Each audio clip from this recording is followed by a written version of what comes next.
When the US imposed a 50% tariff on Indian goods, it looked like a massive trade blow. But India played it very smartly. Instead of fighting tariff wars with US, India is silently focusing on building smarter partnerships. At the top of that list, Qatar. Let's decode how in today's episode of Inside Out. Everyone talked about how the US tariffs will put $86.5 billion worth of Indian exports under pressure.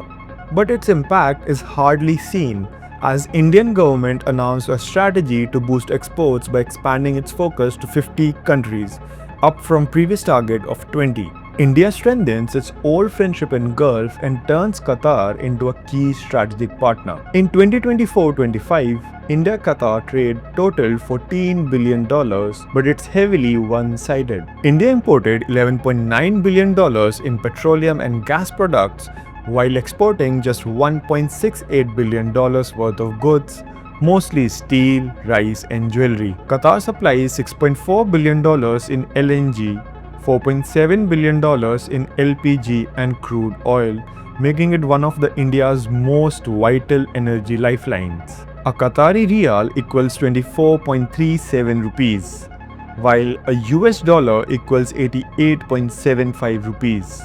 The real story isn't the rate, it's currency. If India and Qatar start trading more in rupees and riyals instead of dollars, it could cut forex costs, reduce dollar dependence, and give the rupee more global muscle. That's something New Delhi really wants as world move towards multipolar finance. Where we can move out of that small contribution of 3-4% of exports, global exports from India, to try and see whether we can have a dominant position in international trade. Can we be 20% plus in 20 items at least? India currently buys a lot of cheap Russian oil, but that comes with volatility and sanctions risks. Qatar, on the other hand, offers predictability and political stability. From 2028, India will start receiving 7.5 million tons of LNG every year from Qatar, giving it clearer fuel, supply security, and leverage to negotiate better global prices. Still, let's be clear,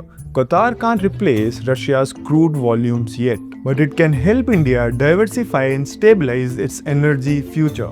Qatar sits at the heart of Persian Gulf, near the Strait of Hormuz, one of the world's busiest energy routes. That means India gets direct access not only to Qatar but also to Saudi Arabia, UAE, Oman, Bahrain, and even Africa. Think of Doha as India's energy and export gateway to West Asia.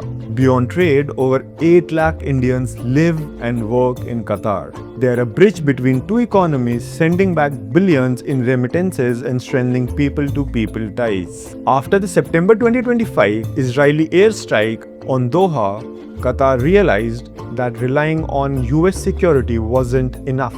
Now it's building a new strategic partnership, and India, with its economic heft and tech capability, fits perfectly. So what's next?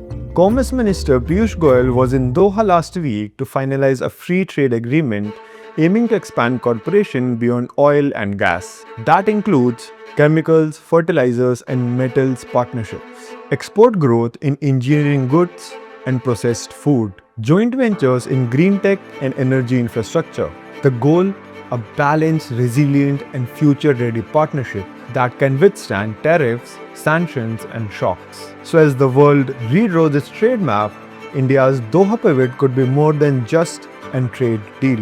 It's a statement of economic independence in a shifting global order. Will this new alliance give India the buffer it needs against America's tariff storm? Tell us what you think in the comments, and don't forget to like, share, and subscribe for more such explainers.